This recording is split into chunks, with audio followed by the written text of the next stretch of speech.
finalidad es compartir con ustedes pues una conferencia que titula El entorno de los agronegocios en México.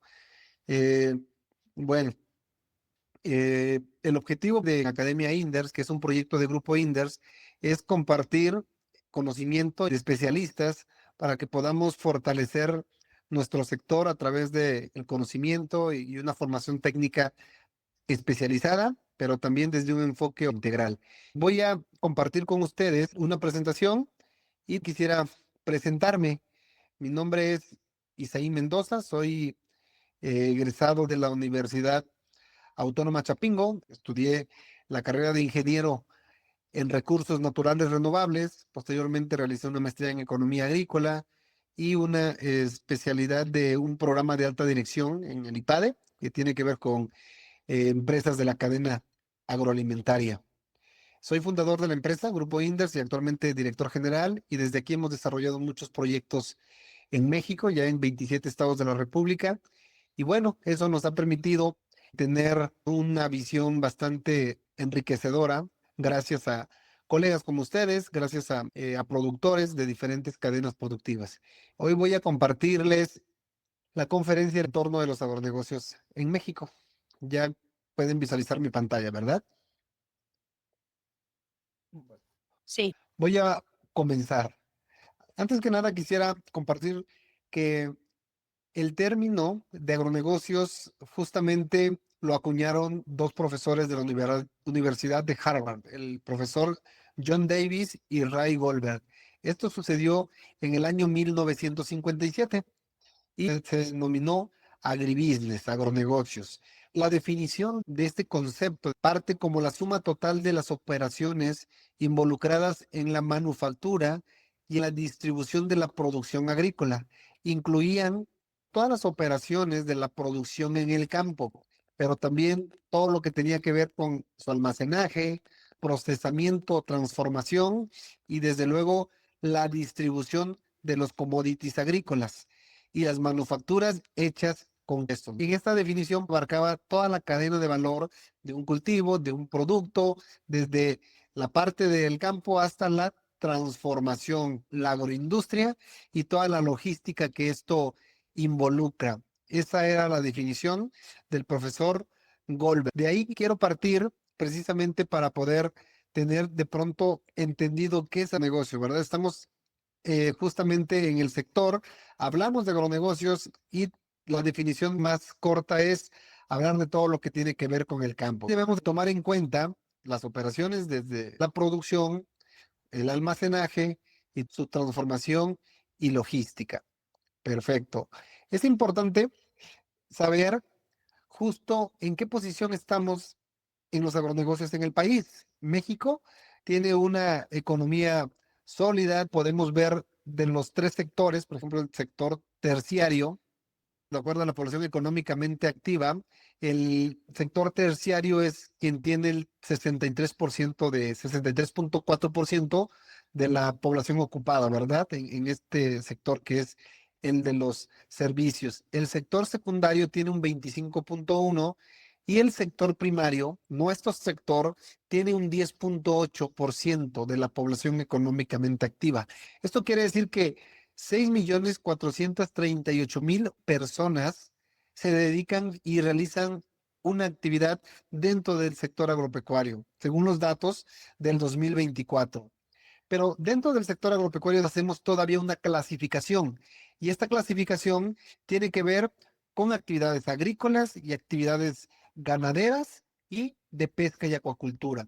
En estos más de 6.400.000 personas, el 84.5% están dentro de una actividad agrícola, el 11.7% en la cría y explotación de especies ganaderas y solamente en la pesca y la acuacultura, que son prácticamente 140.502 personas. Aquí es importante también tener presente cómo se distribuye en la parte de género. Son hombres y solo el 15% corresponde a mujeres. Estos datos son bastante valiosos porque indica que en el sector agropecuario se necesita y se requiere el trabajo y el empoderamiento de las mujeres, ¿verdad?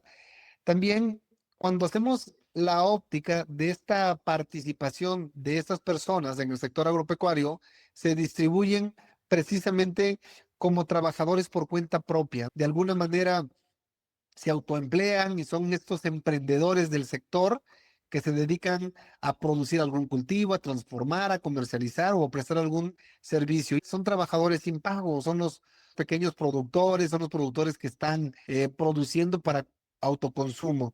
Son empleadores, son los que de alguna manera coordinan los recursos humanos y son trabajadores subordinados y remunerados, son contratados por estos productores, estos trabajadores por cuenta propia y por los empleadores. Entonces, esta es la distribución que tenemos en este 10.9, es donde tenemos que desarrollar más herramientas para generar mayor impacto en el sector productivo o el sector de la agroindustria, ¿verdad?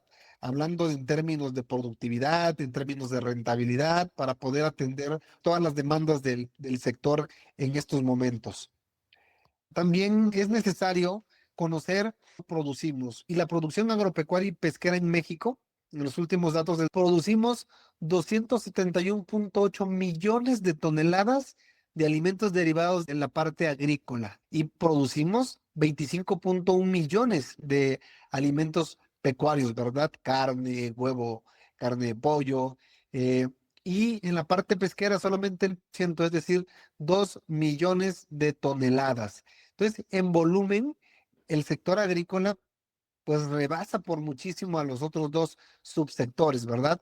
Pero cuando nos vamos al tema del valor de la producción, nos damos cuenta que el sector pecuario, con tan solo ese 8.4%, vale casi un 40% de todo lo que vale el sector, bueno, estos tres subsectores o lo que es el sector agropecuario. Y el pesquero ya tiene un 3.1%. Este dato es muy importante porque justo uno de los retos en el tema de demanda alimentaria es que vamos a requerir 70% más de alimentos que hoy estamos consumiendo. Entonces, si hoy estamos consumiendo 271.8 millones de toneladas de productos agrícolas, vamos a requerir prácticamente en 25 años producir 70% más de lo que hoy estamos produciendo. Los agricultores, los agrónomos, las empresas, las instituciones tienen este gran reto de alimentar a esta humanidad. Por ello, es importante conocer estos datos. México, a nivel mundial, ocupa el 11º lugar en producción de alimentos, pero también el 11º lugar en producción de cultivos agrícolas, es decir, esta diversidad. Creo que eso también nos hace ricos. El 10º lugar en producción mundial de ganadería primaria y el 16º lugar en producción pesquera y acuícola. Estos datos son muy valiosos. Otro dato que les quiero compartir es que a nivel mundial somos el 7º país en exportaciones, como país exportador a nivel mundial. Entonces, México tiene un gran liderazgo en el sector agropecuario y desde luego que podemos mejorarlo. Es importante qué productos agroalimentarios enviamos y a dónde enviamos esos productos que producimos en nuestro país. Tenemos 14 tratados de libre comercio, el cual incluye 51 países. Eso quiere decir que tenemos la oportunidad de hacer negocio con 1.376 millones de personas. Entonces tenemos esa oportunidad y responsabilidad con estos 14 tratados. Es importante también sentarnos y visualizar quiénes son nuestros socios comerciales, a quienes les vendemos. Nuestro principal socio comercial es Estados Unidos. Le vendemos 42.000 millones de dólares. Es nuestro principal socio comercial. Nuestro segundo socio comercial es Japón, con 1.112 millones de dólares. Podemos ver la gran brecha que existe entre Estados Unidos y los demás países. Tercer lugar tenemos a Canadá. Cuarto lugar, Guatemala. Guatemala representa grandes oportunidades para México. Quinto lugar, China. Sexto, España. Colombia, Alemania, y podemos continuar. Lo interesante de esto es que escuchamos actualmente con todo el tema de las políticas arancelarias, o hay que exportar a Europa, ¿verdad? O hay que ver el mercado árabe. Es importante visualizarlo, ver todas estas oportunidades, pero también considerar que un impacto en una política comercial con nuestro socio principal afecta brutalmente en la balanza comercial del sector agropecuario en México. Con todos estos países lo hacemos vía aérea, vía marítima y vía terrestre para poder llegar, hacer llegar lo que nuestros productores mexicanos producen. Dentro de los principales productos agroalimentarios que exportamos, hay que reconocernos que tenemos el liderazgo en cerveza. Ocupamos el primer lugar en exportación de cerveza, tequila, aguacate, jitomate y carne de bovino.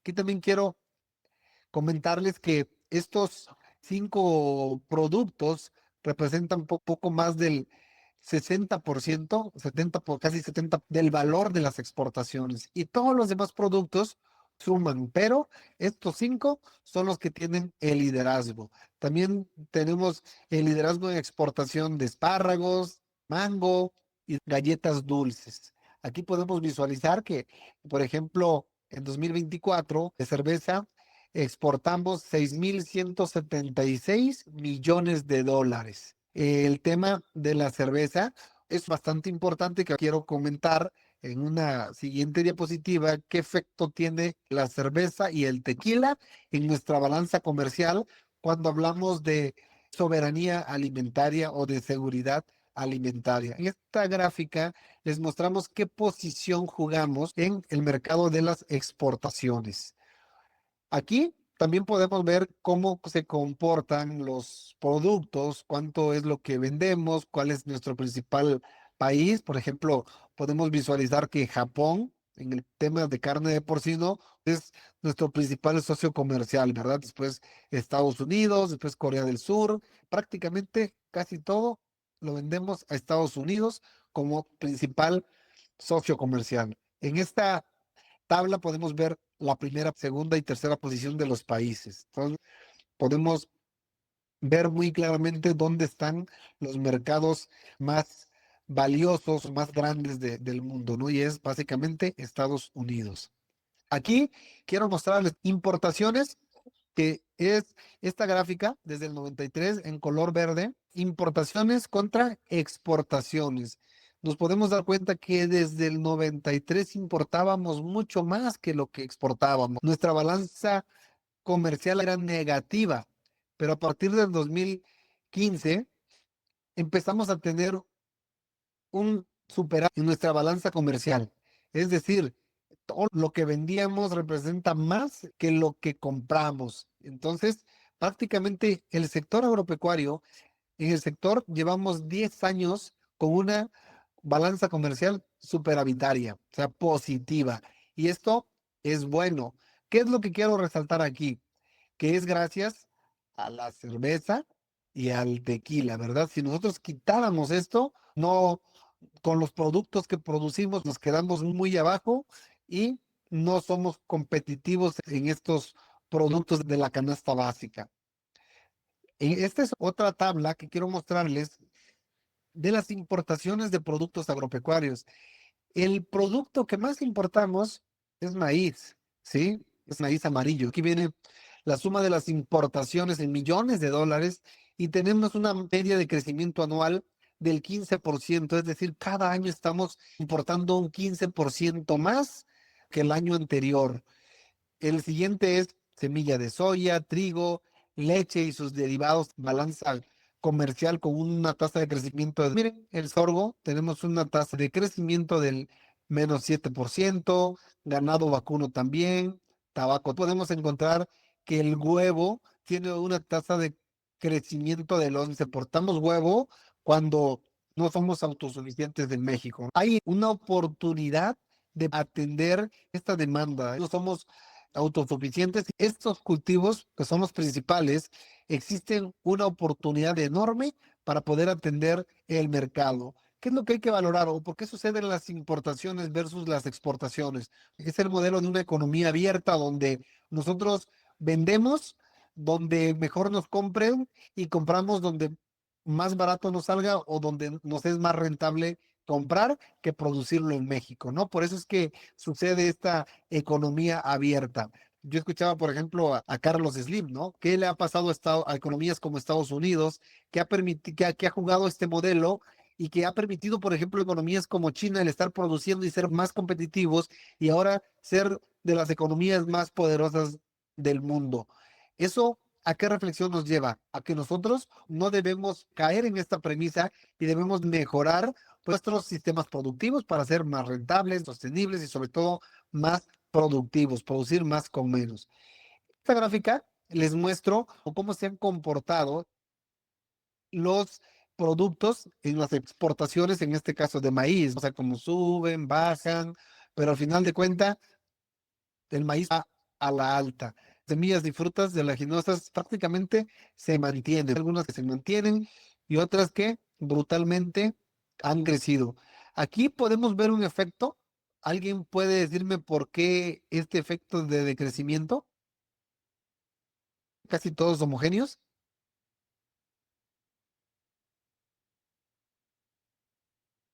El COVID, ¿verdad? El efecto del COVID, exacto. Aquí es justamente donde las importaciones cayeron, pero ahora nuevamente vamos en la tendencia de seguir creciendo las importaciones. También es la balanza comercial agropecuaria y agroindustrial. Es importante dejar claro que la parte agropecuaria son los productos y la parte agroindustrial, por ejemplo, entra la cerveza y el tequila, que nos ayuda precisamente a incrementar estos datos. Entonces podemos ver cómo se comportaba la balanza comercial en el 93, 94, 95 tuvimos un buen valor positivo y nos mantuvimos negativos, pero miren, a partir de 2015 más de 1.117 millones de dólares, nos fuimos a 3.341, 5.000, 6.000, 8.000, 11.000, hasta que llegó el COVID, volvimos a caer, pero miren, nuevamente el sector está creciendo. Entonces, no estamos en el negocio equivocado, no estamos en el sector equivocado, estamos en un sector muy resiliente en donde actualmente y a futuro van a estar estas oportunidades, ¿verdad?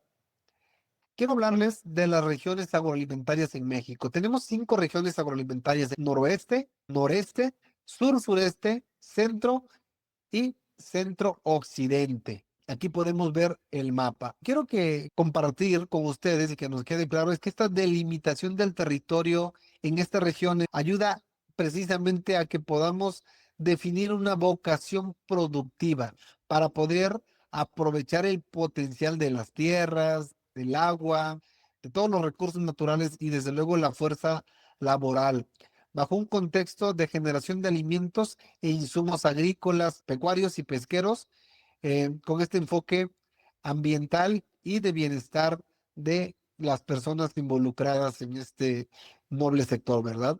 En producción agrícola, producimos 32.698.800 toneladas y el valor de la producción, 147.740 millones de pesos. Aquí podemos ver que en la región noroeste, el cultivo prevaleciente es el maíz.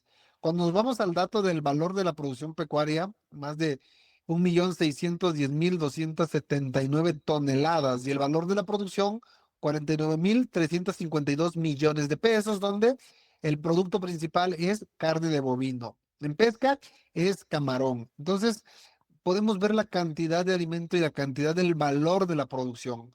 Nos vamos a la región noreste, sube a 50.237.983 toneladas. Nuevamente, maíz grano. Nos vamos a la producción pecuaria, también carne de bovino. Continuamos con camarón. La región centro-occidente, la producción agrícola es de 75.086.300 toneladas con un valor de 238.467 millones de pesos. El principal producto es aguacate. En la producción pecuaria son 9 millones de toneladas con un valor de 190 millones de pesos. El producto principal es carne de ave. En la parte de la producción pesquera es la mojarra. Nos vamos a la región centro, bajamos a poco más de 32 millones de toneladas, continuamos con maíz grano, en la parte pecuaria también la carne de ave, en la parte pesquera es la trucha. Y cuando nos vamos a la región sur-sureste, casi alcanzamos la región centro-occidente. Aquí tenemos 72.054.283 toneladas. En valor disminuye a 263 millones de pesos. El cultivo más prevaleciente es la caña de azúcar. Entonces aquí producimos mucho, pero los cultivos valen muchísimo menos. Eso es importante tenerlo presente. Aquí prevalece el aguacate, las berries, el jitomate. Tenemos cultivos de alto valor. Aquí tenemos caña de azúcar, maíz, otros cultivos que tal vez no tienen el valor que esos cultivos tienen. Aquí también tenemos el tequila. En la producción pecuaria también nos vamos con más de 3.000 toneladas de alimentos. En conclusión, tenemos que la región centro-occidente es la región que lleva el liderazgo en producción y valor. Le sigue la región sur-sureste, posteriormente la región norte, pues tenemos también la región noroeste y en la última posición a la región centro, precisamente con una importancia y un rol importante dentro de la balanza comercial. Aquí es donde nosotros tenemos que ubicarnos en dónde estamos, cómo estamos participando, hacer una reflexión. La colega, Rosa, por ejemplo, en qué parte estamos, ¿verdad? ¿Dónde estamos participando? ¿En qué cadena de valor estamos participando? ¿Cómo lo están haciendo otros estados? ¿Por qué son los líderes? ¿O qué dificultades y qué adversidades o limitaciones tienen otros estados? Por ejemplo, la región centro-occidente y noroeste, el tema del agua, ¿verdad? La región sur-sureste tiene riqueza de recursos naturales, pero estamos limitados en la parte de infraestructura y tecnificación agrícola. Entonces, hay una gran oportunidad y es hacia dónde van las oportunidades de cada región del país. Si nos dedicamos a la prestación de servicios, a la venta de insumos, desarrollo de tecnología, estas regiones y este mapa nos puede dar mucha claridad de por dónde debemos comenzar y qué escenario podemos tener de lo que nos vamos a topar en campo. Esto es lo que quería compartirles con estas regiones de liderazgo de cada una de los cultivos que se representan aquí.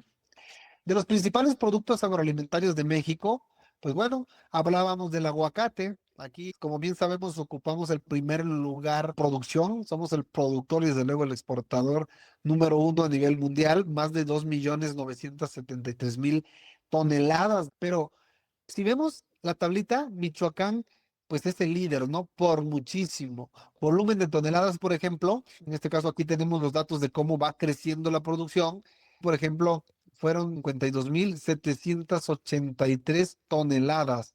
El siguiente es Jalisco, ¿sí? Apenas poquito más de el 10% de lo que produce Michoacán. Eh, tenemos toneladas, poco más, y después le sigue México, Nayarit, Morelos. Entonces, podemos ver que Michoacán, en porcentaje del valor de la producción del aguacate, pues tiene más del 72%. Ahí es donde se concentra el aguacate. Pero también es importante ver cómo se ha venido dando la tasa de crecimiento anual.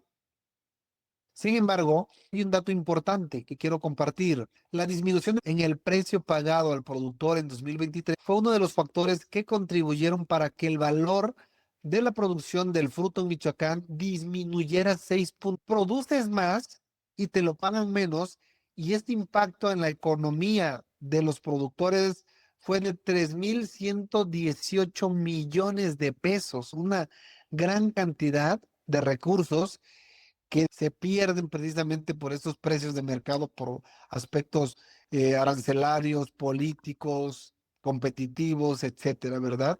Entonces, es también importante compartirles que el municipio de Tacámbaro aporta el 13.5% del valor en toda la entidad, ¿sí? Nuestro cliente principal, pues es Estados Unidos. Esta misma dinámica sucede en maíz. Aquí podemos visualizar que Sinaloa es el líder en producción, más de 6.656.000 toneladas. Le sigue Jalisco con casi un poquito más del 50% de lo que produce Sinaloa, con 653 toneladas. El cultivo de maíz representa poco más del 40% de toda la superficie sembrada en el país. Sinaloa tiene liderazgo y en el valor de la producción representa el 22%, Jalisco el 14%, Guanajuato el 8%. Entonces, entre estos tres, más del 40%. Es el sexto productor mundial.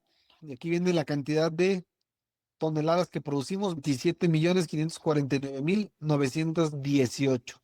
Entonces, en temas de maíz, de los retos importantes es prácticamente el precio, el volumen de producción. Somos autosuficientes en maíz blanco, pero importamos maíz amarillo. Estos datos son valiosos de compartir.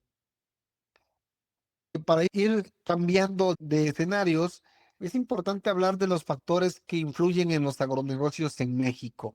Hay muchos factores, pero yo quiero hoy compartir de los factores políticos. La tenencia de la tierra es una cuestión que de pronto limita las inversiones, limita el desarrollo del sector, porque las políticas que garanticen la propiedad y el uso de la tierra no son seguras, ¿verdad? Por eso la Procuraduría Agraria y el Registro Agrario Nacional están haciendo un gran esfuerzo y las comunidades y los campesinos están desarrollando muchísima organización para poder arreglar esta parte y tener una mayor seguridad en el tema de la tierra. La otra, pues son las políticas agrícolas. Ahorita voy a entrar a detalle en una gráfica que les quiero mostrar, pero prácticamente es el tema que tiene que ver con el presupuesto que se destina al campo, ramo 8 a través de las políticas públicas, a través de los programas federales, estatales e incluso municipales. Entonces, eso también es un reto que enfrentan hoy en día, por ejemplo, los medianos y grandes productores.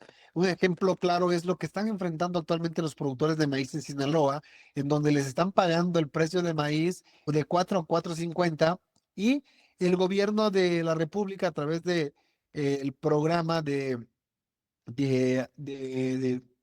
Diconsa o Segalmex, con sus precios a pequeño productor, se está pagando entre 6 a 7 pesos, pero no se está tomando en cuenta al mediano ni al grande productor. Entonces, hay políticas públicas que de alguna manera, pues, están incluyendo y de pronto están excluyendo a otro sector o a otra gama de productores, ¿verdad? Entonces, las políticas públicas tienen un gran efecto tanto positivo como negativo los agronegocios en México. El ejemplo claro es las políticas arancelarias que ha impuesto Unidos en jitomate, donde se ha generado un gran impacto negativo, ¿verdad? Para empresas y productores de jitomate. Se pierde competitividad, rentabilidad, se genera incertidumbre y se pierden inversiones dentro de esta cadena productiva.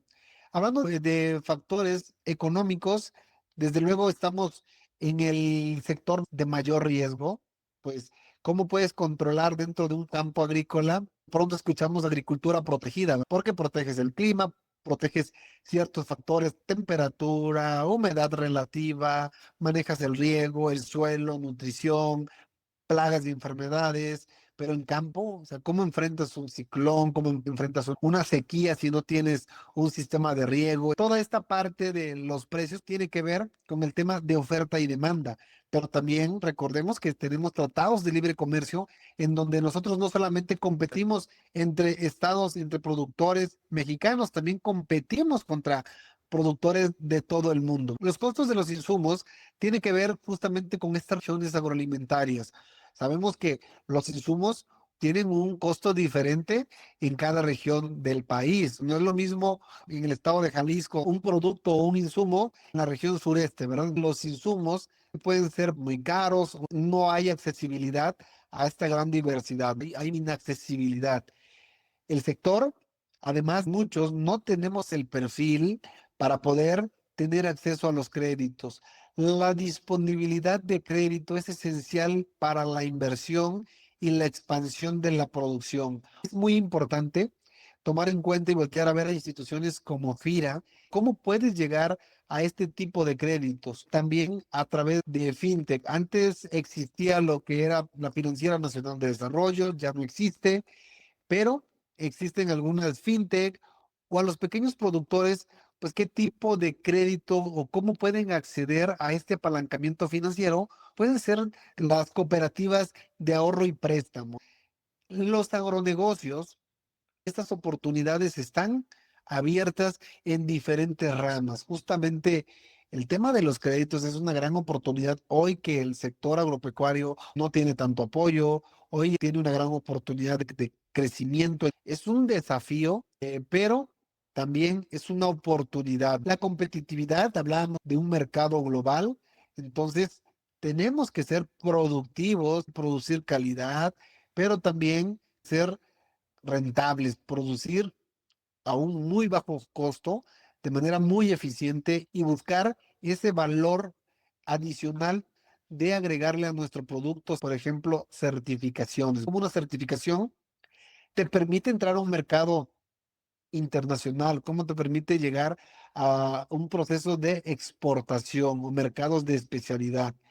Factores sociales, tenemos la presión demográfica, el crecimiento de la población, hablábamos que vamos a requerir 70% más de alimento, entonces tenemos una oportunidad, pero también gran responsabilidad. Desarrollo tecnológico. Como sabemos, hay mucha tecnología. Por ejemplo, hoy en un invernadero puedes tener un invernadero de alta tecnología donde puedes controlar absolutamente todo. Puedes recircular el agua, tener una máquina de tratamiento para reincorporar el agua con fertilizantes. Puedes abrir cortinas, cerrar cortinas, prender los nebulizadores. Puedes tener un control gracias a la tecnología o puedes realizar monitoreo satelital a través de software de las imágenes satelitales, las procesas y tú puedes tomar decisiones de riego, ¿no? Cuánto regar, cuándo regar, ver si tienes alguna deficiencia de algún nutriente, si hay alguna posibilidad de presentarse alguna plaga, alguna enfermedad. Entonces, aquí tenemos una gran oportunidad, pero también el reto es justamente cómo adoptamos esta tecnología.